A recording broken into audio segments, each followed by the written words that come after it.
Paulo é preso e açoitado em Filipos, Paulo é escorraçado de Tessalônica, Paulo é enxotado de Bereia, Paulo é chamado de tagarela em Atenas, Paulo é chamado de impostor em Éfeso, em Corinto. Mas de Corinto ele escreve as suas 2 cartas aos Tessalonicenses, porque a primeira carta já escreveram em Antioquia da Síria, a carta aos Gálatas. E agora ele vai para Éfeso, 3 anos, na 3ª viagem missionária, capital da Ásia Menor, cidade com mais de 300 mil habitantes, onde tem uma das 7 maravilhas do mundo antigo, o templo de Diana.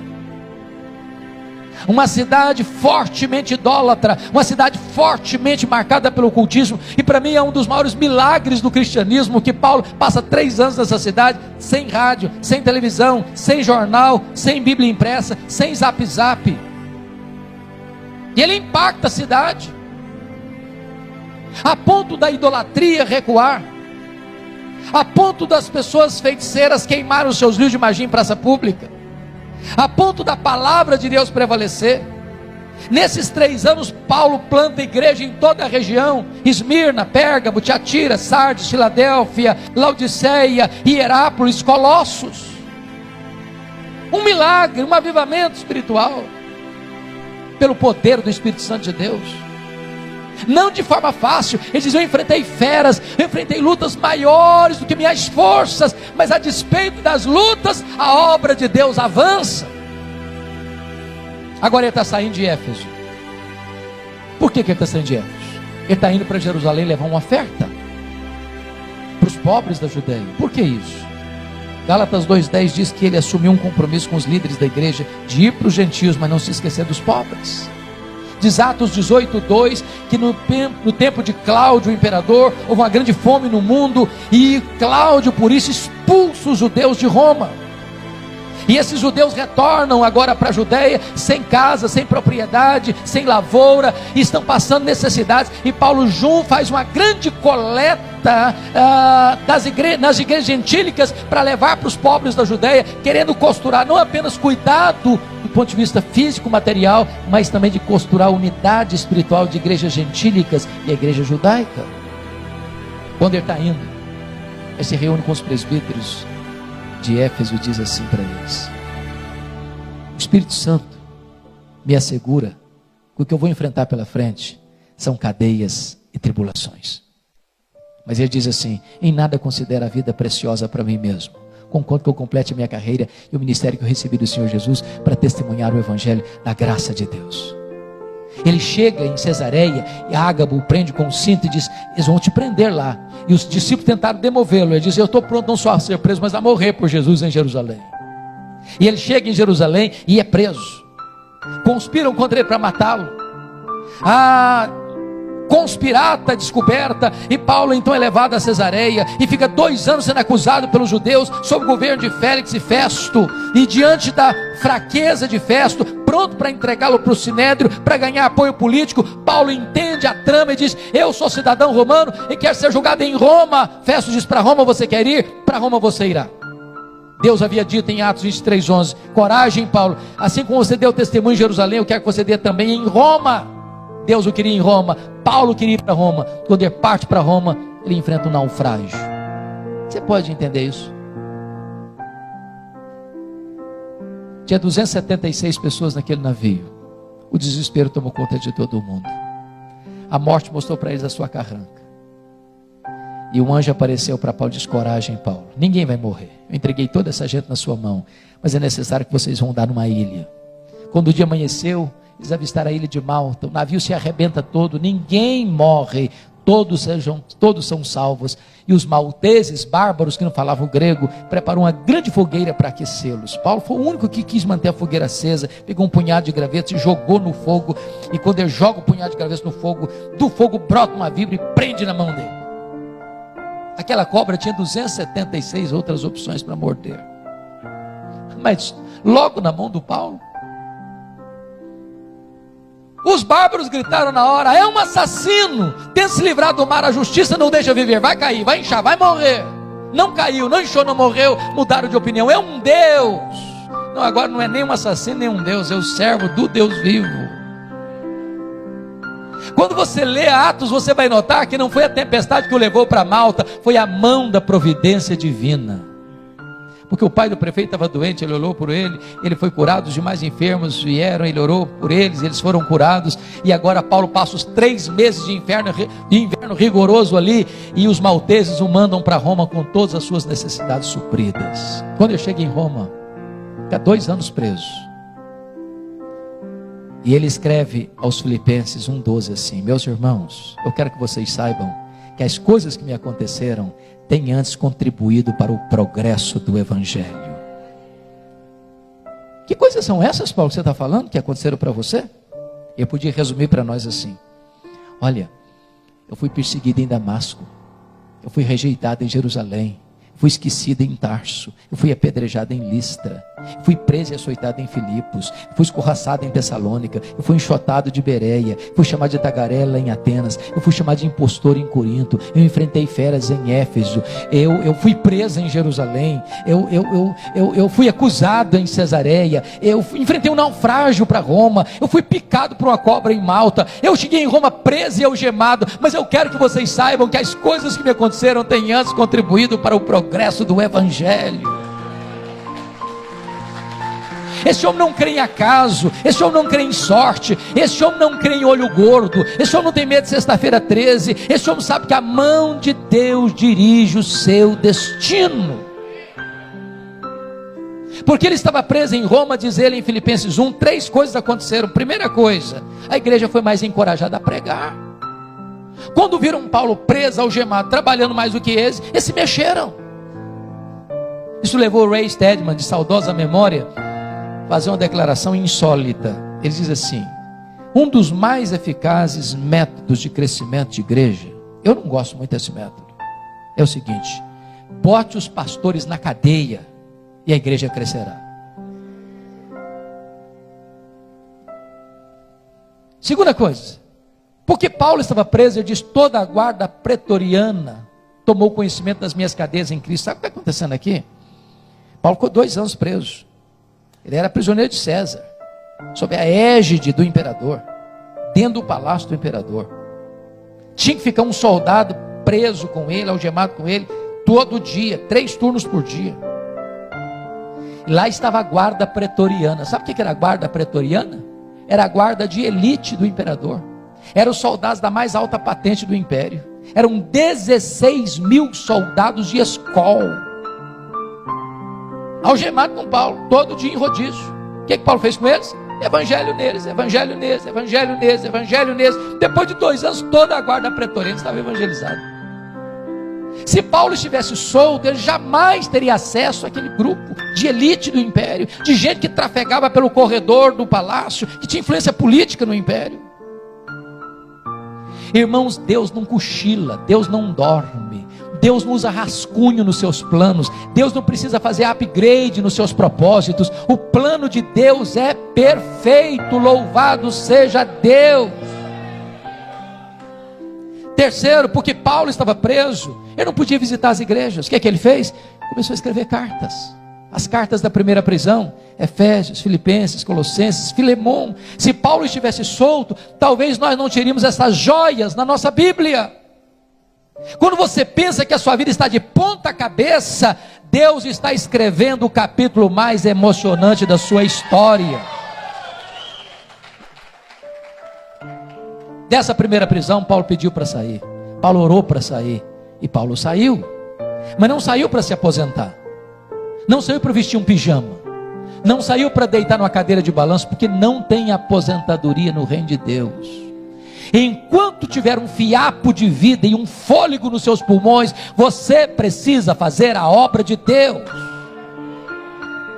Ele saiu para fazer a 4ª viagem missionária.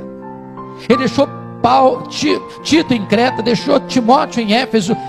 Ele passou por Nicópolis, e eu creio firmemente nisso. Ele foi à Espanha, como alguns escritores bem pontuam, como era seu propósito. Só, irmãos, que a política do mundo está mudando. Nesse interregno, vale dizer que ele escreveu 2 cartas, 1 Timóteo e Tito. Mas acontece um fato triste, dramático, terrível, no dia 17 de julho do ano 64. A cidade de Roma é incendiada. 70% da cidade destruída. Dos 14 bairros da cidade, 10 foram devorados pelas chamas. 7 noites, 6 dias de incêndio, 17 de julho a 24 de julho. Os historiadores dizem que foi o próprio imperador Nero que subiu vestido de ator para o alto da torre de Mecenas, assistindo de lá o espetáculo das chamas. Quando o incêndio acabou, os 4 bairros restantes que não foram devorados pelas chamas eram densamente povoados por judeus e cristãos. Isso deu a Nero um álibi para botar a culpa do incêndio nos crentes. Começa um massacre. Os crentes são crucificados, são queimados vivos, são jogados às feras, são mortos à paulada, são afogados. Um banho de sangue. E nesse momento, Paulo está solto como o maior líder do cristianismo. Ele é procurado, ele é caçado, ele é preso. Talvez em Troade, na casa de Carpo. Não deu prazo de pegar os livros, nem os pergaminhos, nem a sua capa. E agora ele é jogado numa masmorra escura, úmida, fria, insalubre, de onde as pessoas saiam leprosas, ou para o martírio. E é dessa prisão é que ele escreve a sua última carta, 2 Timóteo. E agora eu peço que você abra no texto que nós lemos lá no começo, para nós encerrarmos.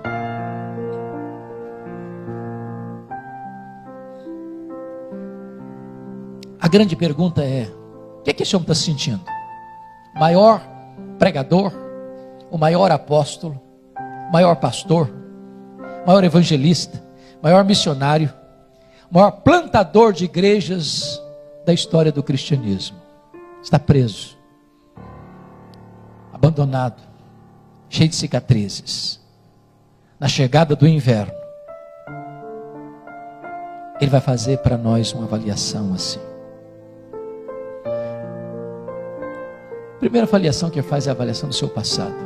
Versículo 7, confira aí. Combati o bom combate, completei a carreira, guardei a fé. Está dizendo o seguinte: a minha vida não foi amenidade não, foi um combate, uma luta. Eu não larguei a obra no meio do caminho não, eu completei minha carreira.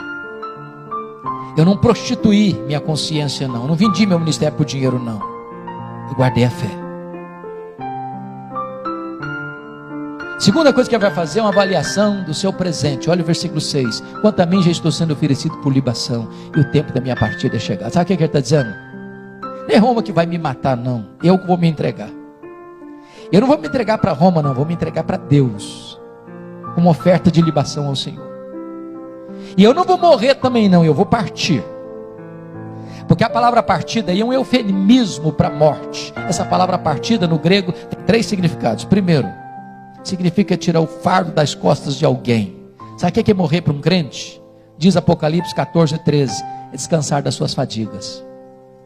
Segundo significado, é desatar um bote para atravessar o rio. Sabe o que significa morrer para um crente? É fazer sua última viagem rumo à pátria celestial. Terceiro, significa afrouxar as estacas de uma barraca, levantar acampamento, ir para sua casa permanente. Sabe o que é morrer para um crente? É mudar de endereço, é ir para a casa do Pai.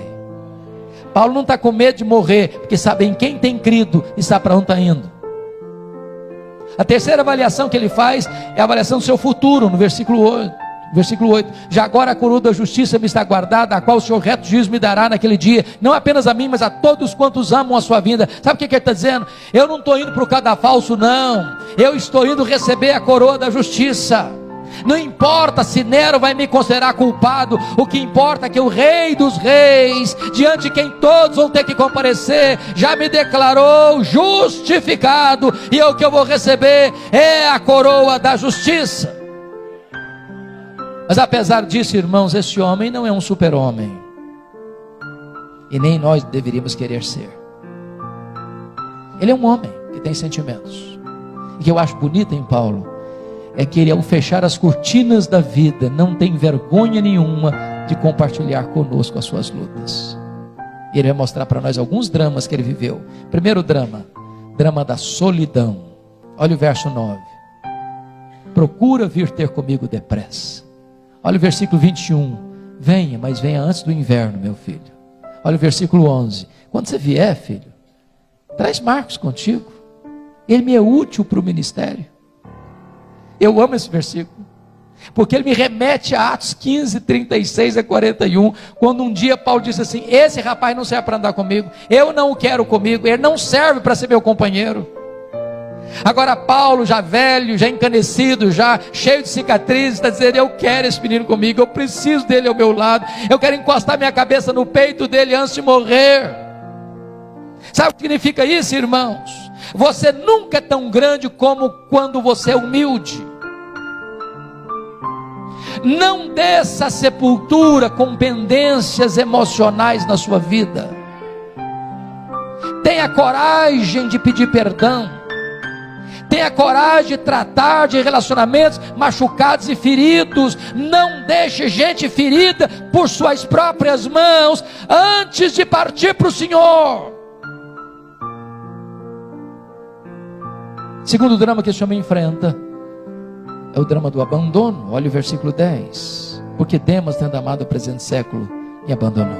Não é fácil ser abandonado. Não é fácil ser abandonado por aqueles a quem você amou. Não é fácil ser abandonado na velhice, quando você precisa de ajuda. Não é fácil ser abandonado quando você está precisando de um ombro. Porque gente precisa de Deus, mas gente precisa de gente. Abandono. Paulo está lidando com isso. Abandono dói, seja em qualquer situação da vida. Terceiro drama que ele está enfrentando: o drama da traição. Olha o versículo 14 e 15. Alexandre o latoeiro causou-me muitos males. Os historiadores dizem que foi esse homem que delatou o apóstolo Paulo, culminando na sua segunda prisão e no seu consequente martírio. É gente que apunhala você pelas costas, é gente que puxa o seu tapete, é gente que se alegra quando você cai, é gente que chora quando você se levanta, é gente que celebra as suas derrotas e se entristece com as suas vitórias. Não é fácil ser traído, irmãos, não é fácil. Mas olha o versículo 15. Ele não resiste apenas a Paulo, ele resiste às palavras de Paulo. Ele não resiste apenas quem Paulo é, ele resiste o que Paulo faz. Não é fácil ser traído. Quarto drama que Paulo enfrenta, irmãos, é o drama das privações. Olha o verso 13. Paulo enfrenta 3 privações: privação emocional, eu preciso de gente; privação mental, ele diz: traz os meus livros, os meus pergaminhos. Nota de rodapé aqui.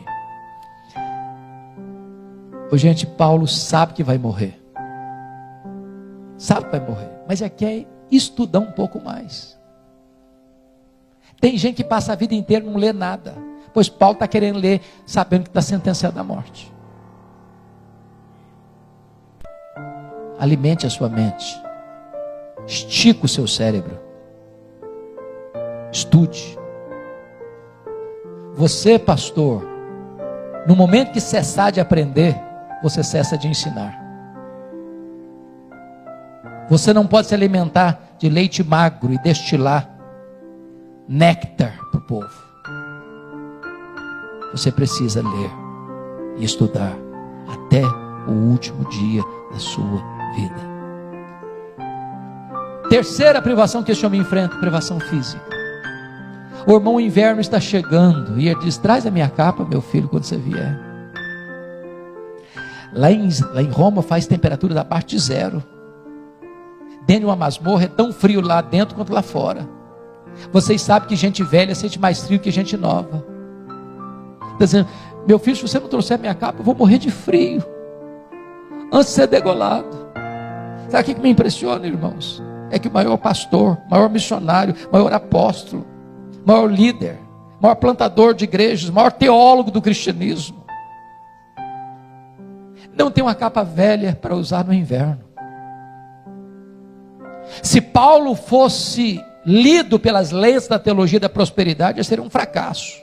Um fracasso. E quantas vezes você e eu estamos murmurando, tendo casa para morar, tendo roupa para vestir, tendo cama para dormir, tendo comida sobre a mesa,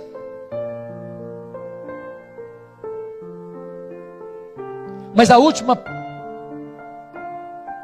prova que Paulo enfrenta, irmãos, está no versículo 16. O último dilema está no versículo 16. É o problema da ingratidão. Na minha primeira defesa, ninguém foi a meu favor. Eu fico pensando, queridos pastores, que Paulo, sendo pai na fé de milhares de pessoas, ele deve ter pensado assim: naquela audiência, nessa primeira audiência, vai ter um exército de crentes lá para me defender. Eles sabem quem eu sou. Eu não sou um bandido, eu não sou um malfeitor, estou sendo acusado injustamente. Eles vão aparecer lá, eles vão dizer quem eu sou, eles vão testemunhar quem eu sou. Quando ele vai para essa audiência, não aparece ninguém.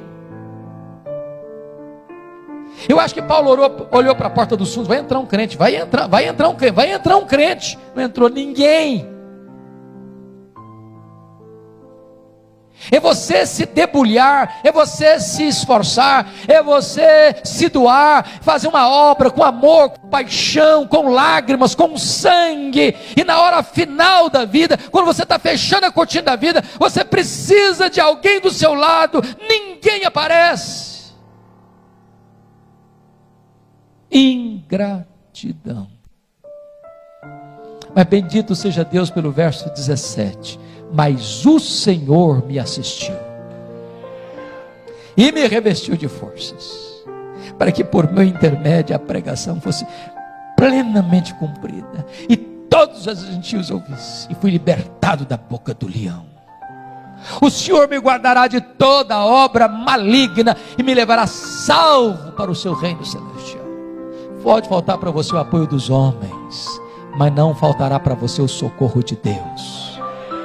Pode faltar para você o reconhecimento da terra, mas não lhe faltará a assistência do céu. Bendito seja Deus. A nossa recompensa não está aqui, a nossa coroa não está aqui, a nossa casa permanente não está aqui, a nossa pátria não está aqui, a nossa herança não está aqui. Mas eu quero concluir dizendo o seguinte: quis Deus que este último momento na vida de Paulo não estivesse registrado na Bíblia. Mas sabe, irmãos, eu vejo esse momento, eu imagino esse momento, e eu vejo essa hora. Houve um dia em que um carcereiro, homem rude, cruel, insensível, recebe em sua mesa um pedaço de couro, contando o nome de um prisioneiro que deveria ser executado naquele dia. Eu vejo esse homem se levantando da sua cadeira, pegando um pesado molho de chaves numa mão, uma tocha na outra mão, e percorrendo aquele corredor escuro, sombrio, gelado. Eu vejo esse homem abrindo uma pesada porta de ferro. Eu vejo esse homem entrando naquela masmorra escura e insalubre, com aquela tocha na mão. Eu vejo esse homem gritando: prisioneiro Paulo, prisioneiro Paulo, prisioneiro Paulo. E lá no fundo, o velho responde: sou eu estou aqui. Ele é acorrentado, ele é retirado daquela masmorra. Ele percorre aquele corredor escuro, e quando ele está para ser degolado, o carrasco lhe pergunta: você quer dizer algumas palavras antes de morrer? E Paulo responde: eu quero. Talvez pensasse que Paulo fosse expressar a sua mágoa, a sua revolta, a sua dor, a sua decepção. Mas não. O velho apóstolo levanta as mãos para os céus e diz a ele, ao Senhor Jesus, glória pelos séculos dos séculos. Amém. Bota a cabeça no cepo. A espada de Roma tosa-lhe a cabeça. Corpo para um lado, cabeça para o outro. Tombou na terra como um mártir, foi recebido no céu como um príncipe. Este homem que diz para você e para mim: sede meus imitadores, como eu sou de Cristo. Que Deus nos ajude a viver este cristianismo maiúsculo, superlativo e viril, para vivermos para Jesus e para morrermos por Ele. Que Ele nos abençoe.